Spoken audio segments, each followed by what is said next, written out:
Space, the final frontier. Well, okay, not really. All right, take two. Here in the Mitten State, welcome to Code 47, bringing you all things Star Trek, spanning the quadrants, the best thing since the neutral zone.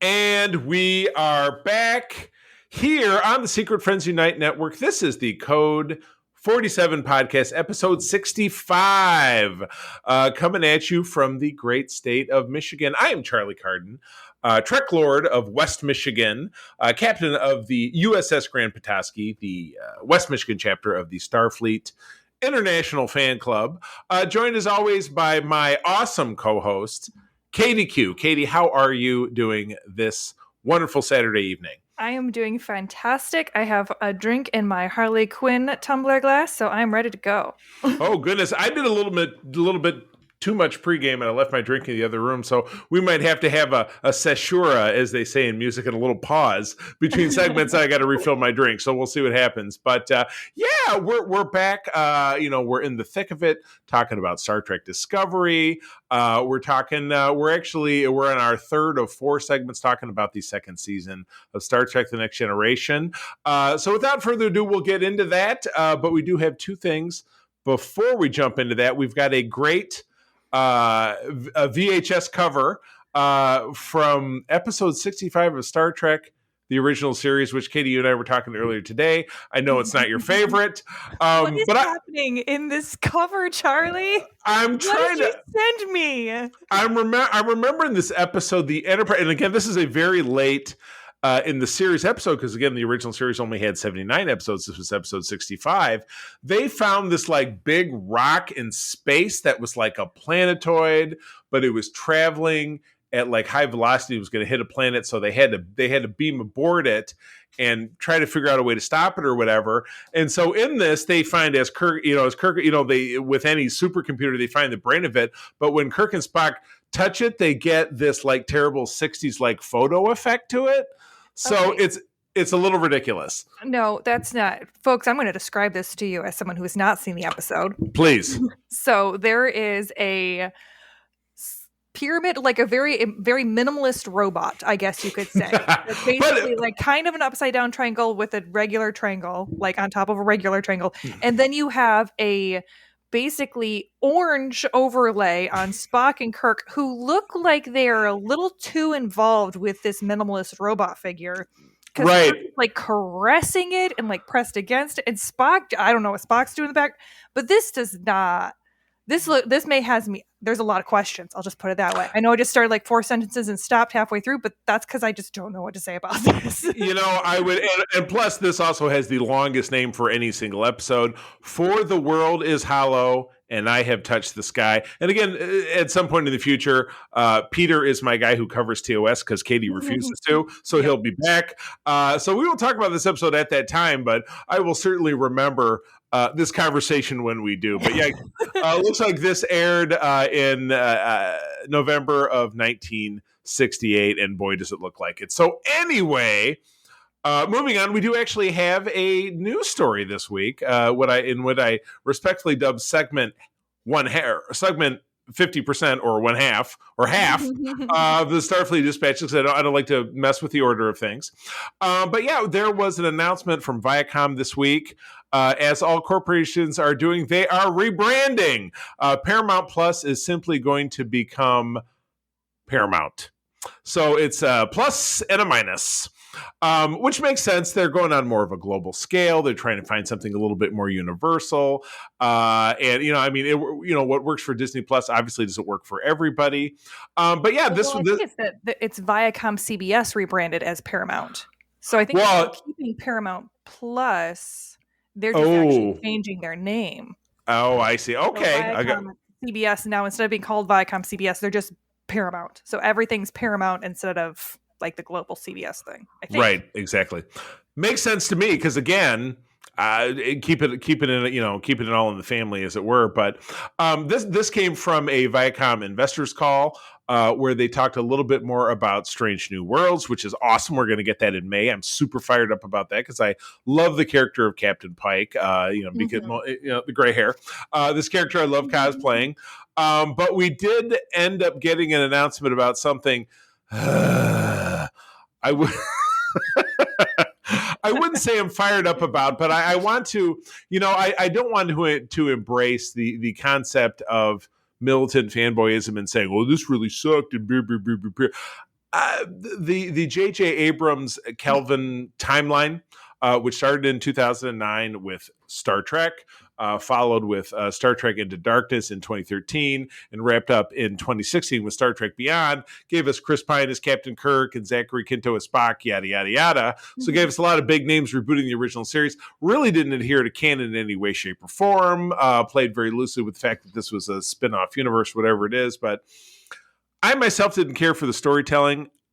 I can see the value in the fact that it probably opened it up to potentially a wider audience. But, Katie, you're sitting here watching these older Star Treks with me. What are your thoughts on the Kelvin universe? Well, I mean, I'll start by saying, like the Paramount Star Trek thing or the Paramount CBS, I was like, okay, that's fine. I feel like they're like you were saying, kind of like Disney's trying to put like all their eggs in one basket with their Paramount. Right. Like, we are Star Trek. And I'm like, that's great. This isn't like, you're not Disney. Like, and this isn't Marvel. Right. But in all fairness, like I enjoyed the original reboot, if that makes sense. The 2009 film. That's what you're saying. The 2009. I was like, okay, and it felt kind of like the same way that they did with Star Wars, where they're like, we're going to make it enough the same so that like we can kind of play an homage to the original and then make our own stuff. Like they had, Leonard Nimoy come in as Spock, and they're like, cool, this is how it ties in. Now we can go do our own thing. And then they did Into Darkness, and they were like, oh, by the way, we're just retelling an old story. This isn't Wrath of Khan, but it's Wrath of Khan. And, super thumbs down. I honestly, the most compelling thing about Star Trek Beyond was the chick on the cover next to Spock and Kirk. Yeah, Jayla. That was her name. The most interesting thing about that movie, I literally could not tell you what that movie was about. I did not remember what the movie was called until I looked at this news thing, and it was on the side of like shop-related products. So I had no interest in it whatsoever. I mean, that's bad. That's terrible because, how does that speak to the brand? It just absolutely sinks it. Star Trek, for me, the parts that I find really engaging are the quandaries that happen, like the philosophical discussions of like the moral gray areas. Like, what do we do when we're put in these impossible situations? And it seemed like they were more focused on like the action-packed sequences where they're like, we have to make it big, we have to make it bold, it has to be crazy special effects and these dynamic fight scenes. And I'm like, okay, that's cool, but there's no real like conversation happening. And I mean, Abrams is really great at giving me some lens flare and really beautiful cinematics, but honestly, it didn't seem like they were really good storytellers because they didn't understand the heart of what Star Trek was. Exactly my point. Yeah, it was JJ, and this was, and again, 2009 and in 2013, and again, Star Trek Beyond, which came out in 2016, was directed by Justin Lin, who I think was the Fast and Furious guy who was involved in that franchise. It was just a complete mismatch for what Star Trek is all about. Star Trek is, again, it's social commentary. It's looking at things that are happening in our world through a sci-fi lens, and those three films had none of that. It was just, and JJ really wanted to, and in 2015 he got his chance because he made The Force Awakens. He wanted to make Star Wars, and he tried to do it with Star Trek, and it was just... It was a farted church as far as I'm concerned. It just did not. It just absolutely didn't land. So, going on, and again, I know April can hear me upstairs. She's going to be like, I like those movies. That's okay, honey. I love you. It's okay. She's not responding. I'm glad to yet. know that I'm not going to be witness to a divorce or anything else. I guess I don't think the expressions were really that significant. And again, through me, April has now watched the entirety of Star Trek because we had a 3 or 4 year mission where we watched absolutely everything together. My condolences to her for having to sit through all of TOS. Oh. It's kind of like TAS is the worst one. That original 70s animated series. And again, I covered that with my former co-host Rich back last summer, I think. And ooh, man, that is just again, you and I were revising up the schedule, and I know that you're going to sit in and do Deep Space Nine with me starting in several weeks.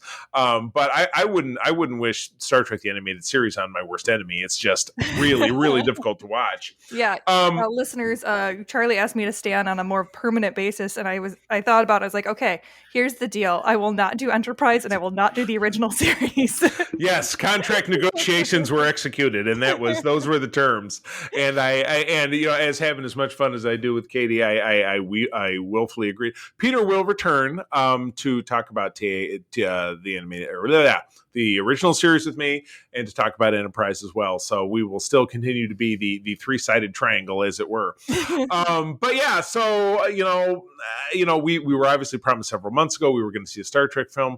Now we find out that it's going to be this. I know that JJ is still producing. They picked another director, and again, I don't have that in front of me, but Star Trek for me personally has always been this unconditional love affair.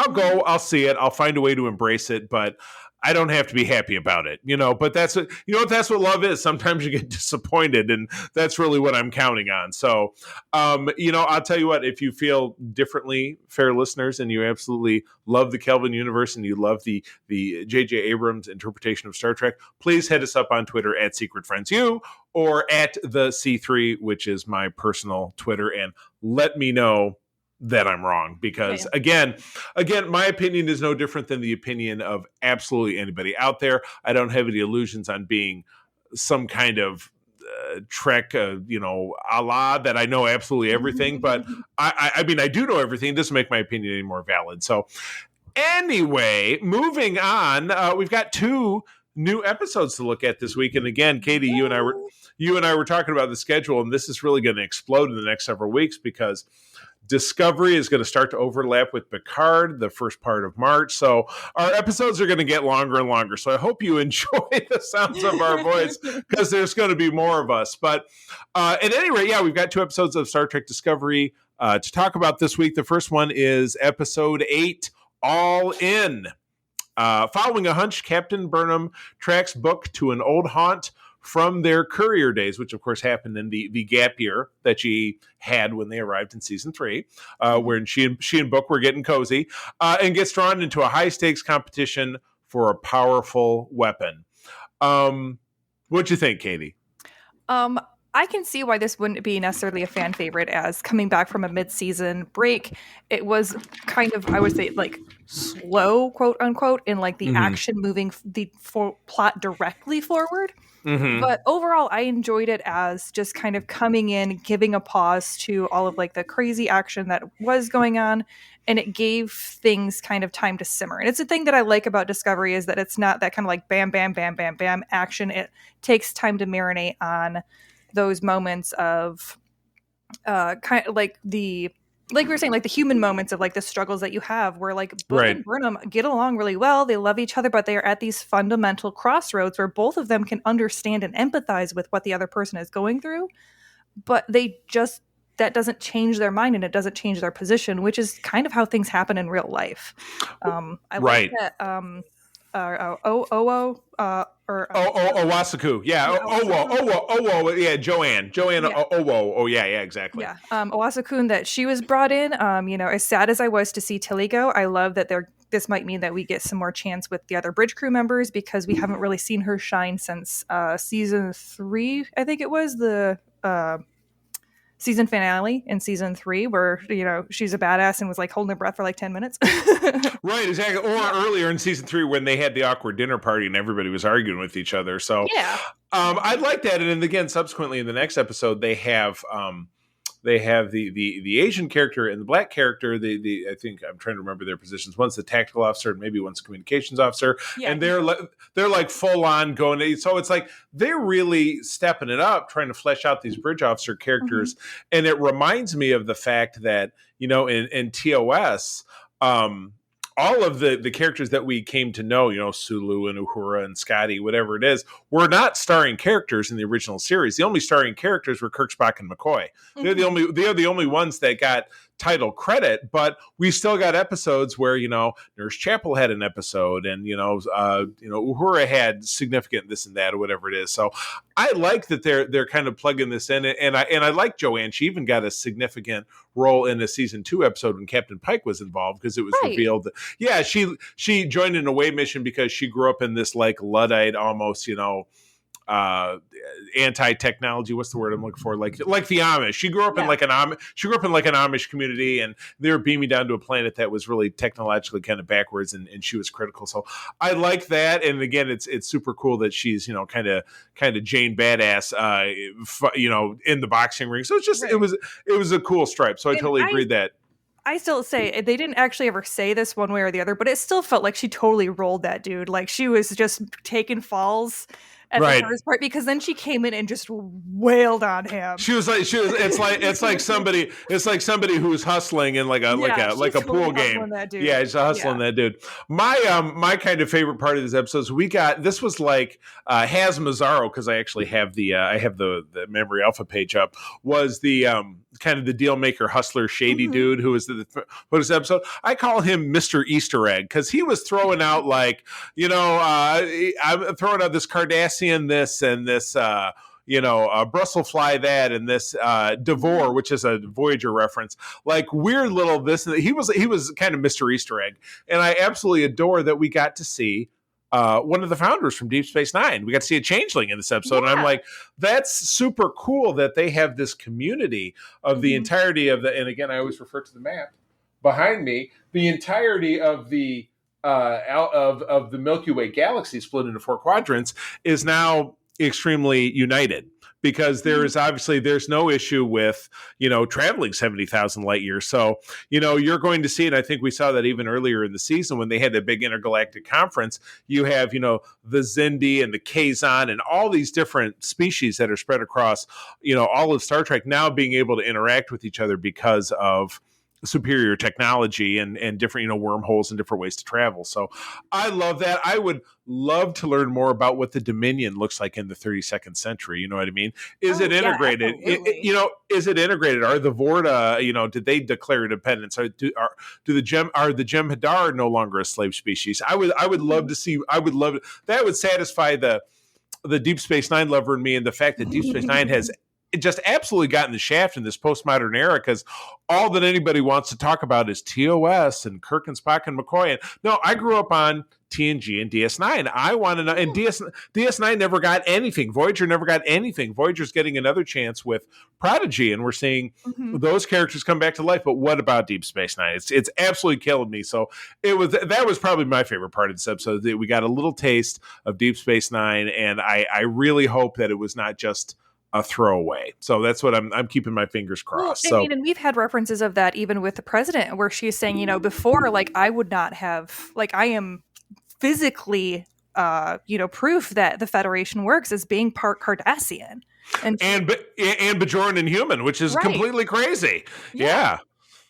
So I thought that was like a really great tie-in, and I think that it's one of the things I really like about Discovery is that it definitely it feels like they take their time to build a fully fleshed world, where even when you have characters like some of the bridge crew, where they're maybe not using them every episode, they're still showing them and their reactions to what Burnham is talking about. Like you saw Detmer and Osakun, they're always making looks at each other like, oh gosh, what is she saying? What's going on here? What's going on here? So you're always getting their reactions. And again, it just makes it feel more lived in, which I really like. Exactly. So, all right, moving on. Episode 9. Oh, yes. Is Rubicon, which is, it invokes the classic images of, crossing your final frontier. Captain Burnham and the USS Discovery race to stop Book and Ruan Tarka from launching the rogue plan that could inadvertently endanger the galaxy. So this was your big action episode, without a doubt. You had a lot of interplay of, ship combat and, tense negotiations and, wanting to, give me a chance to negotiate this thing or that, give us a week before this thing jumps away. And again, this Ruan Tarka, who is, the quasi villainous character. He stated his motivations that like, well, I just want a chance to recover my life and make the exactly. So I still don't necessarily believe that he's given us his full story, because at the end of this, even though Book does decide to stand down, Tarka still flips a couple of buttons, which I feel like you could have just turned his panel off and made sure he couldn't do that, but again, Monday morning quarterback. But he launches his weapon at the last minute. He blows up the mining device that has been the DMA that has been going through and destroying planets, which obviously our Federation friends and obviously the Discovery crew things could have could trigger the next intergalactic conflict, but at the end of it we find out that the species 10C who controls that device simply drops in another one, and that's our cliffhanger moment. Ooh my god, what is going to happen now? And has now opened up. I know I posted an article on Secret Friends a little while ago to who exactly who is species 10C? They're from outside the galaxy. What are they trying to do? What are they trying to do? So it's this was a suitable cliffhanger, I think. Oh, absolutely. Yeah. Well, and it's again one of those things where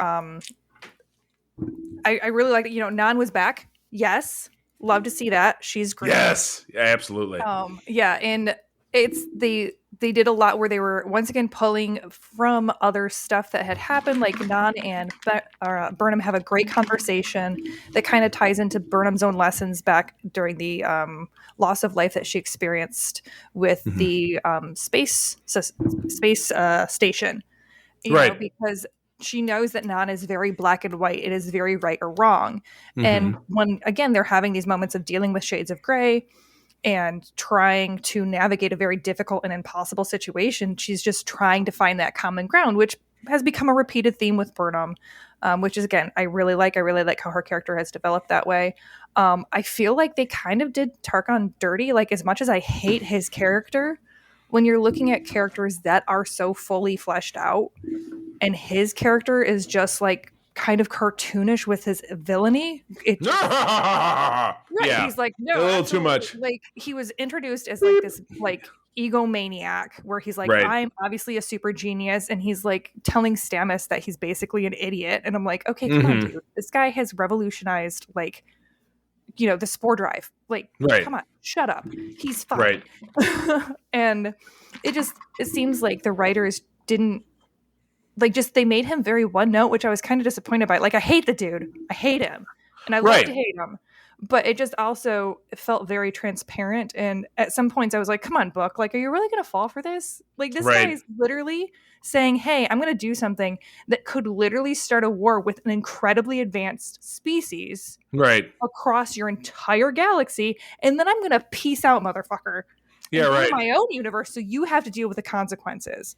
Right, like, exactly. So yeah, why would you talk about betting on the wrong horse and hitching your wagon to where you shouldn't hitch your wagon? So yeah, it's bad, and but yeah, even more compelling is what we're going to see next week, of which, in our next episode, we'll be talking about those next two, and even getting into talking about Picard, because we'll have the first episode of that under our belt by that time. So, yeah, I'm real curious to see, now that Species 10C has figured out, oh, what the hell happened to our drilling platform? I guess we ought to drop another one in there. So again, as they pointed out in the first episode here, they're like, well, this is just their mining device. So what the hell do their weapons look like? Oh, I bet we don't want to know about that. So we probably shouldn't poke the bear. But now they poke the bear. So what's going to happen now? Well, and that's the thing, is it's like, because the episode ended with them being like, oh, well, I guess we've made first contact. And part of me, I was like, they might not have thought that anything like bad happened to it. Sometimes when you're using a drill, your bit breaks, and so you got to get a new drill. You put a new bit on it, and then there you go. You don't think, oh, well, what was in the wood that broke my bit?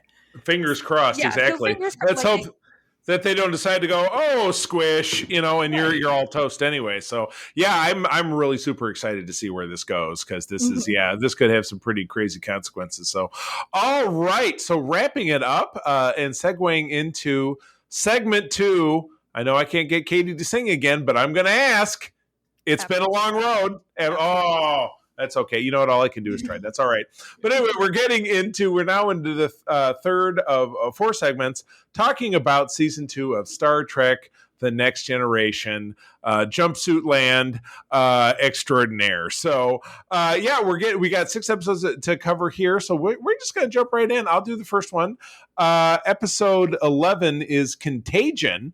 This was directed by Joseph L. Scanlon, written by Steve Gerber and Beth Woods. Again, not huge names that I can remember. Aired the week of March 20 in 1989. The Enterprise and the Romulan Warbird are attacked by the same computer virus that has already destroyed one Federation starship, the same class as the Enterprise, which is not really relevant. But this is the episode that introduces like this super cool race that you end up seeing later in Deep Space Nine called the Iconians, an ancient, now extinct race who had a homeworld in the Romulan neutral zone that had these kick-ass gateways that could instantaneously transport you from one world to the next. So this was, for me, kind of a standout for season 2. I thought it was very Star Trek-y. It was well written. You had some great Picard, a little bit more action moments because he insisted on doing this away team where he and Data and Worf beamed down to the Iconian homeworld to try to master this software to save the Enterprise.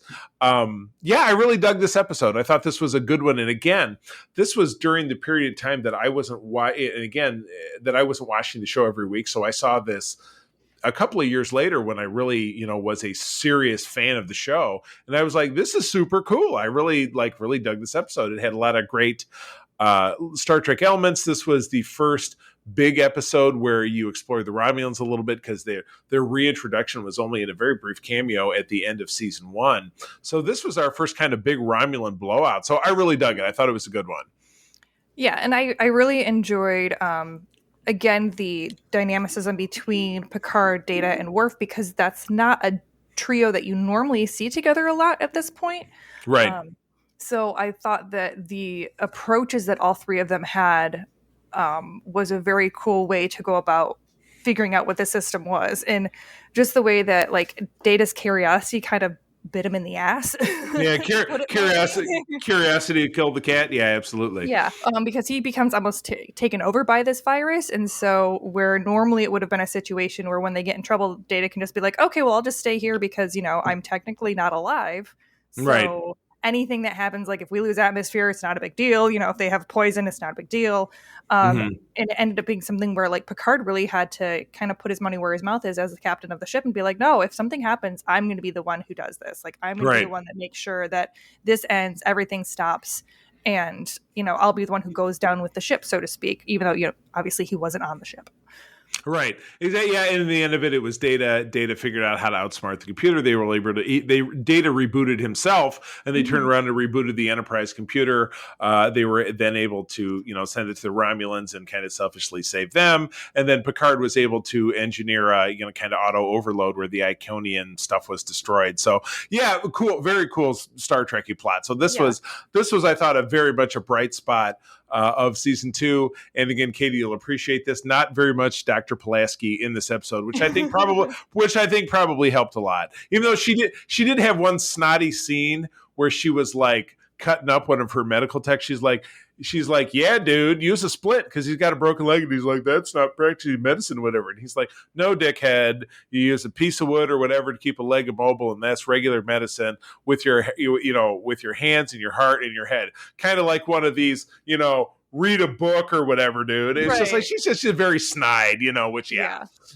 I mean, I also liked the moments because they're talking about this Iconian race, and they're saying, like, oh, well, they were able to, like, travel great, distances, and that, I felt like they were kind of having this critique a little bit of, like, colonizer vibes of being like, very well, 100%. Yeah, just because you can travel doesn't mean you should travel and take over other worlds.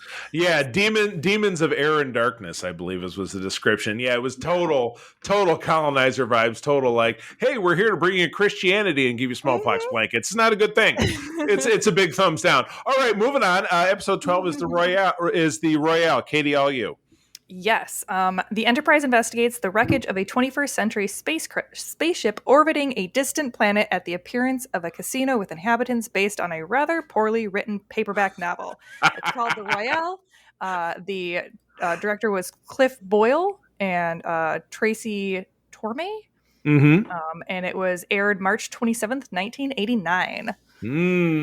What a fun throwaway episode. Again, it has zero bearing or relevance on anything at all. It's very much a filler episode, but they have some super fun moments. They have and again just pluck it out of my memory of remembering ridiculous things. They have a guest star who's pretty famous in TV circles. His name is Noble Willingham, older gentleman. He was the older guy who was kind of seducing the younger woman at the tables, and he was just kind of, I think he went by Tex and he had a big cowboy hat and stuff. Yes, and he did. It's just like, and again, it was everything, it was a poorly written novel, but every single character was a super duper lame ass stereotype. You had the bellboy who was in love with the girl who was Rita. Gangster's girlfriend. Yeah, Rita, she was, you got her hooked on the smack and blah, blah, blah. And then you had, like I said, the card shark who was seducing the young woman. And then you had the hotel manager who was very by the button. And it's all, really revealed that, an alien race back in the 21st century somehow swept up this Earth probe, the Shabidris or Cabidris. It had a weird name. And the only person who survived was the commander of the mission, who they stuck him in this recreation of the book that was on his ship. And it's like basically like Nema's shitty, but like a Fabio novel that you would find in the grocery store checkout lane. Think about if instead of dying, you ended up stuck in that novel for the rest of your life. Worst purgatory. It'd be like if you were stuck in the Twilight novels for the rest of your life, and you were Bella, or I was Edward, you know what I mean? So, again, a super throwaway episode. Obviously, at the end, our gang figures out how to get out, and I thought it was fun, but again, largely irrelevant. You know? What I mean? Yeah, it was definitely. It felt like they just. I feel like they sometimes Star Trek. Whoa, hello. Has this kind of self-awareness where they're like, we are sometimes cheesy and we're just going to lean into that. Like every time this bellboy showed up and started talking about Rita and Mickey D, you'd have this like really bad, like cliche, like kind of Casablanca music start playing, like on cue immediately. And, Mickey D comes in and you can tell he's the bad guy because he's got his trench coat on, but he's not wearing the sleeves. It's just draped over his shoulders and he's in a white suit. And it's just it's so fun. I mean, there were some really fun because they see the commander's old uniform and they see that it's got 52 stars on it, and it's so Data says it's somewhere between like 2033 and 2079 is right Data. And I'm like, wait, please don't tell me it takes us like another 20 or like another 11 years to finally give Puerto Rico statehood. And then what happens in 2079? Well, actually, it's funny. You finally let Hawaii secede? in 27, it's funny because in 2079, here's a little inside baseball for you. That was the setting of Q's courtroom in the Encounter at Farpoint, the first episode. Right. So that was supposed to be the post-atomic horror, even though we know that World War III took place in 2053, because in 2063 is when first contact took place between the humans and the Vulcans. So I'm not exactly sure. So I'm going to go with I'm not exactly sure, and then we will move on. So literally, I paused the episode because I was like, wait, what does this mean? What are I'm like looking at the states list? Because I'm like, wait, what happened? How many do we get this many states? Oh my gosh, holy cow. It's a conundrum. It's a conundrum wrapped in a vest. So, exactly correct. All right, episode 13 of the season, Times Squared, directed by Joseph L. Scanlon, screenplay Kurt Michael Bensmiller and Maurice Hurley, from April 3rd of 1989. Boy, they don't really give us much here. The Enterprise discovers a duplicate of Picard from 6 hours in the future. Well, come on, bury the lead here. Again, super duper Star Trek-y kind of plot line. You got a twist in time. You have should we do this? Should we do that? What's going to result in us surviving. Because again, Enterprise is going along. They find the shuttle pod floating in space. They bring it in, and a comatose Captain Picard is sitting in there. And once they manage to revitalize the systems of the shuttle, he has a log entry which shows that they were trapped in this anomaly, and Picard jumped on a shuttle pod hoping that because the anomaly was focused on him, if he left, the anomaly would let the Enterprise escape, and it didn't. It blew the Enterprise up. So, the closer, as they're going through this mystery and trying to figure out what to do, as they get closer to the time, the other Picard wakes up. And the current Picard has to find a way to resolve it, which is just awesome. His idea to resolve it is he just kills the other guy. So I'm like, O'Brien's face when he does that is just he's like, what the fuck? Just sitting there like, so we now have learned we do not fuck with Picard because he will just like shank you. I think no regrets. I think now don't F blank blank K with Picard is the name of this episode. Yeah, you don't at all. Right. Because it was just like he gets out and he just turns around and like not even hesitation, just straight up. And so like that point I was like, is that technically a suicide or is that a murder? Like, how does is this the I'm my own grandpa situation? That is the classic murder suicide, but it's with the same person? Yeah, the same person, but it's too bad. I don't. Oh my god, I have no idea. I have no idea. So anyway, yeah, cool episode, but again, it's very Star Trek-y. And again, I wouldn't say it was a throwaway, but I think it, kind of proved that Picard he's very analytical. He figured out that the only way to end the only way to end the standoff was to eliminate the recurrent factor, which was this other Picard who's like, I can only do this one thing, and then they turned around and they just flew at the center of the cloud, and then they got out. Yeah. So yeah, the wonders of space stuff. So moving on, this next episode is again one of my favorites of season 2. So go ahead, please. Oh yes. The Icarus Factor. Or no. Yes. Yeah, the Icarus Factor by Robert S. Cove, and it's got Robert McCullough and David Assail. Mm-hmm. When Commander Riker is offered a command of the starship Ares, his estranged father, Kyle Riker, is sent by Starfleet to brief him on the mission. Meanwhile, Data, LaForge, Dr. Pulaski, Wesley, and O'Brien help Worf celebrate the anniversary of his rite of ascension.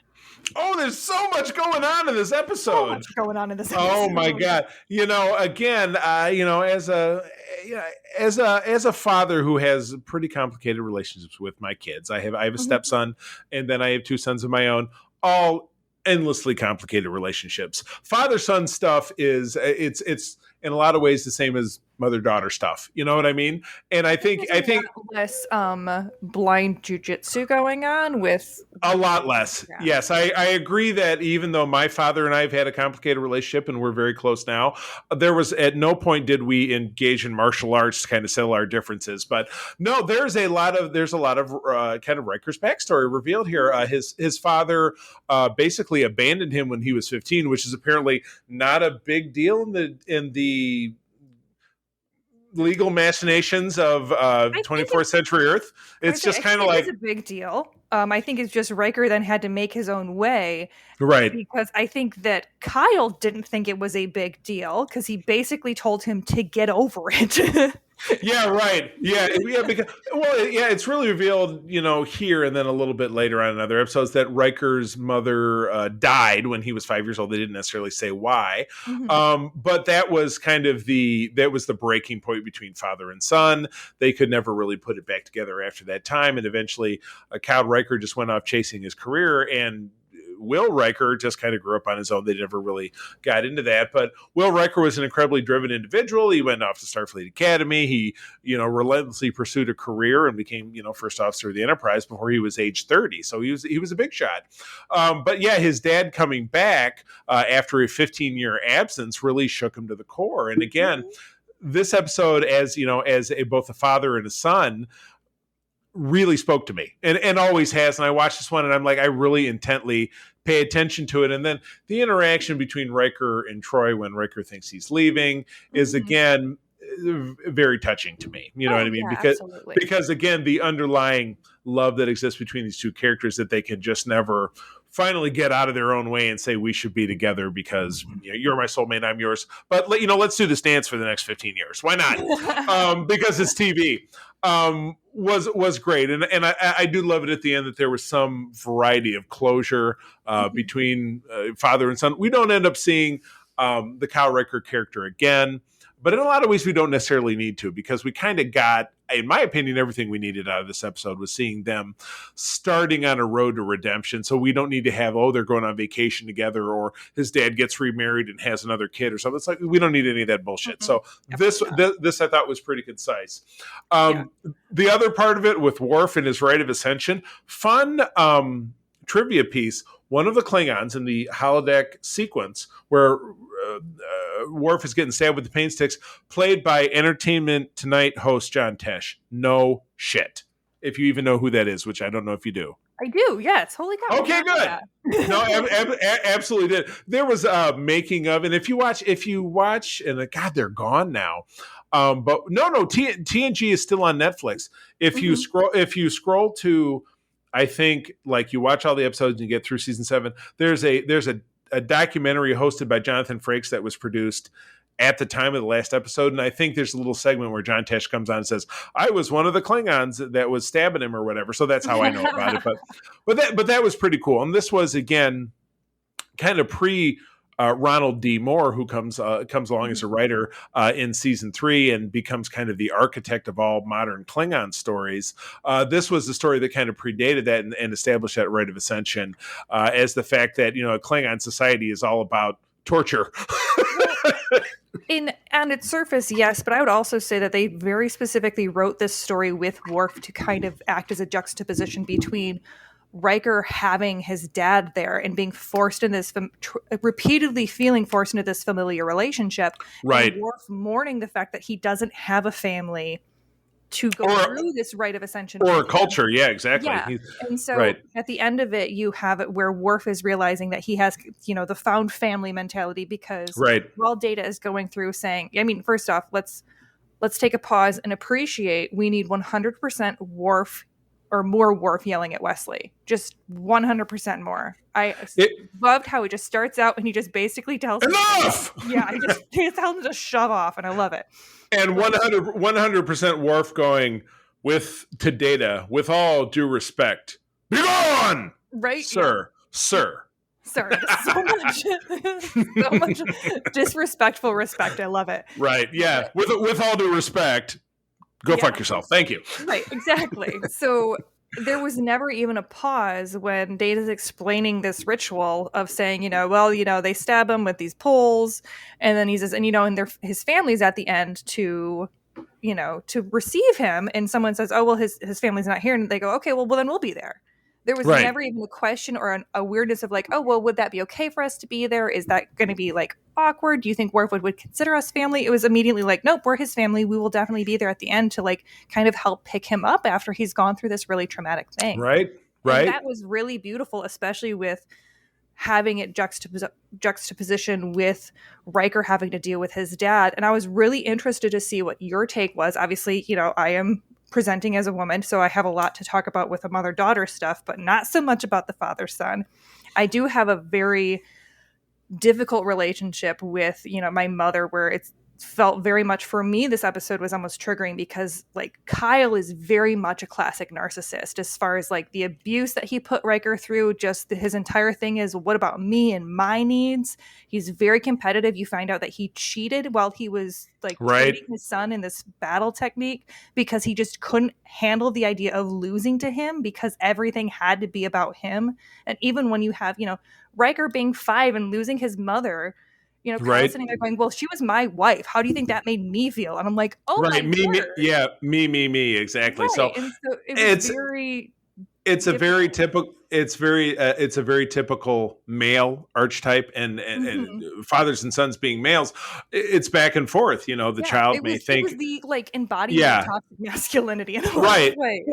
Absolutely. The child may think me, but the adult may think me. And there's got to be this mentality of us and us sharing this experience. Right. And you're right. Well, and at one point, one of them is 5. So them Right. saying me is understandable at that point. Right. Somebody's got to be the adult. And in this case, Right. nobody was. And so, yeah, it took an extra 20 years for them to get this resolved. But they did, which to me, I think is very important for all fathers and sons to think that, and again, I have a almost 22-year-old son, and we've been estranged for a lot of years, unfortunately. And I have those same hopes that, I have these same hopes that on the back deck of my house one day, he and my younger son and I, many years from now, will sit and share a beer and we will work our shit out. Because I'm a believer in the fact that life is long and there is, every day is a chance to get things right if you can just swallow your pride and speak honestly, be humble, and to compromise and to listen. And honestly, I feel like they never really did that in this episode. Yeah, exactly. So like I said, it could be, does that happen later on? There is kind of a sitcom-y vibe of how they wrap it up like, I love you, son. And so, something happened off screen or in a book somewhere that they got it, wrapped up later on. But regardless, I mean, you're right. I think you're right. The juxtaposition between the Worf story and the Riker story, I think provided great character development for both characters. I was super happy with it. So, anyway, moving on to kind of an insignificant episode before we get to the big enchilada. This would be episode 15, Pen Pals, directed by Winrich Colby, who actually went on to direct Star Trek Generations, I think. So he's a kind of a big name in TNG. Written by Hannah Louise, screenplay by Hannah Louise Shearer, teleplay by Melinda Snodgrass. From May of 1989, Data makes contact with a young girl. Tired ass plotline from a pre-warp civilization on a planet facing imminent annihilation. The Enterprise must wrestle with the moral dilemma of violating the prime directive we're standing by while Data's friend dies. So you're right. That's the A story. And it has a the young girl, heavily under makeup, is actress Nikki Cox, who went on to have her own sitcom and some different stuff. It's just Google it, and she grew up to be a young lady who had her own sitcom later on. So one of those like Kirsten Dunst was in a later episode of TNG when she was young. So I did not know that. As was Ashley Judd, who was Wesley's girlfriend in a season 5 episode. But the B story was Wesley getting his first chance to command people and kind of getting kicked around, which is not surprising because that's kind of what Wesley does. Did I find it to be kind of a forgettable episode? Yeah, I kind of did. It didn't. It's wedged between two, to me, monumental episodes of season 2, and one of which is monumental to the entire Star Trek franchise, which we'll talk about in a minute. So this episode was kind of meh to me. I don't know. I mean, what did you think? Yeah, it was. I'm going to be honest. I grew up on a ranch, so when Picard called for an Arabian, I was like, okay, are they going to actually give me an Arabian? Because I know what that horse looks like, and they did. And he also seems to be a decent rider, because those are always the two things I look at whenever someone tries to get on a horse. I had zero idea that was your background. My father and my stepmother are avid equestrians. They each have horses that they stable at a farm in Metamora, Michigan, which is actually Todd's hometown. You want to talk about small world?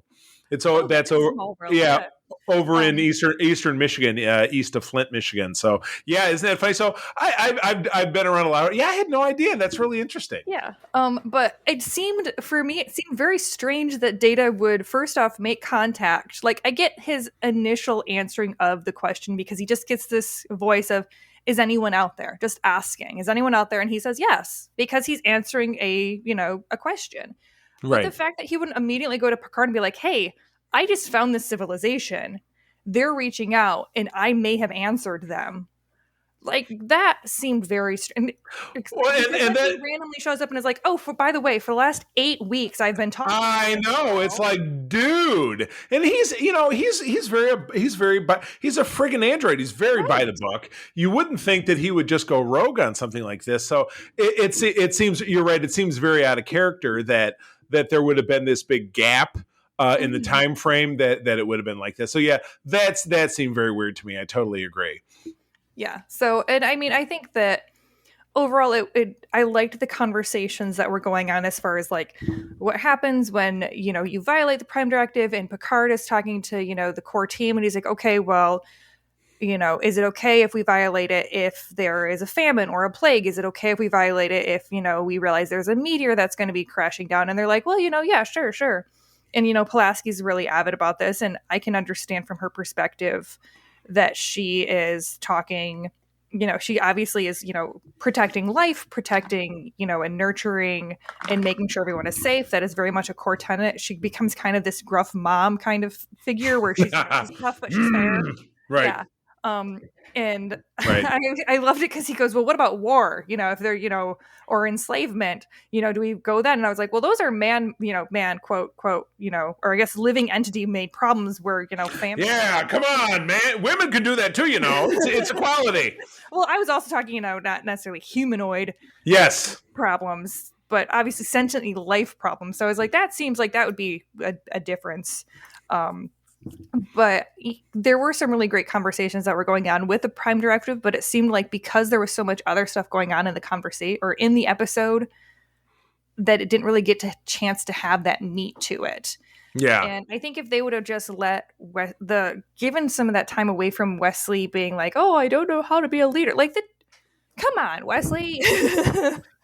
Yeah, exactly. Nut up or shut up. There's your Wesley line right there. Yeah. Yeah. So he's like, well, I don't think the guys push me around because you won't do what I want or whatever. It's like, shut it. There's another shut up Wesley for you right there. Right. Exactly. Look at the back of my hand. Slap. Bad news. So I wish that they would have kind of taken some of that out so you could have had some of those bigger moments, because it seemed like unless you're giving the writers and the directors a chance to really stew on it, you're not going to get those episodes like we had with the trial and that sort of thing, because those episodes are more singularly focused on that kind of issue of humanity and question of the moral gray. Right. Then they were really able to create a meaty episode out of it. Right, which is Star Trek's sweet spot and always has been. That, yeah, exactly. That moral dilemma and the impossible choice and trying to figure out exactly what to do. So, well, this next episode, which is one of the landmark of the early, there's no right choice in this one. This is episode 16, Q Who? Directed by Rob Bowman, written by Maurice Hurley. From May of 1989, Q throws the Enterprise into uncharted space where it encounters and is engaged by a dangerous alien vessel of a previously unknown species, the Borg! Yes! When the vessel, my screen went dark, when the vessel instantly and effortlessly overwhelms the Enterprise, Picard realizes that the Federation may not be as ready for the future as they thought. Woo! Oh my God. This was, like I said, of benchmark episodes where it's just like, oh my God. We really, going on. We meet our first intractable Star Trek enemy. They really can't be beat. You might think you get an advantage because you zap one, and from that very first one that Q comes along and he's like, I want to be a member of the crew because and then we find out that Guinan shows up and she's like, yeah, this guy's a total dickhead. You ought to really send him away. And he says, she's totally awful. You got to send her away. So let's take a pause here and talk about how Guinan and Q know each other and have had run-ins in the past. And don't you think that might show up in Picard is season 2 because both characters are in it? Yes, absolutely, absolutely. Because there's so much that I need to know about Guinan's character, because agreed. Does like this like cat mantis like her type stance of trying to she's and Q is calling her an imp, and I'm like, Q, you're not a good judge of character. In fact, I think Picard even says something like that, where he's like, you're describing yourself, right? Chaos. I love her. You know what? That would be a great episode. How would we put her karate stance into a title for the episode? Give me something. I have no idea. No idea. If something comes to us, we will. But anyway, Q says Picard is like, yeah, we're good. We're like can face whatever's going on out here. And Q is like, oh really? Snap. And then they end up in the path of a Borg cube. Which, to be fair, that was not something that Picard was going to be facing anytime soon, except for Q threw him 7 years. His range from exactly the starbase. Right. So you're right. The Borg would have kind of flopped along eventually. And it's funny because the further Star Trek goes along, and obviously Star Trek Voyager with the character of 7 of 9 really, really, really develops the Borg culture. And we find out that, they travel and they have big transwarp hubs throughout the galaxy that they can instantaneously go from point A to point B. So it's weird that they even hadn't found Earth by this point. But again, the universe, the galaxy being so vast, they've got, lots of other things to do before they get to, to the Federation, which is just like, well, the Federation is whatever. But yeah, the Borg instantly say, well, and even Q says, well, they've identified your vessel as something that they want to consume. And then they set out to do exactly that. They cut off a piece of the hull, and 18 people die in the process, and they're analyzing it. And then from that point, where previously they could shoot a phaser beam and knock a Borg drone out because one of them beamed into engineering, and that's what Worf had to do. They start shooting phaser beams and firing torpedoes, and the Borg have adapted, though they don't say at this point. But the Borg quickly analyze and adapt any technology they encounter, and they find a way to get around it.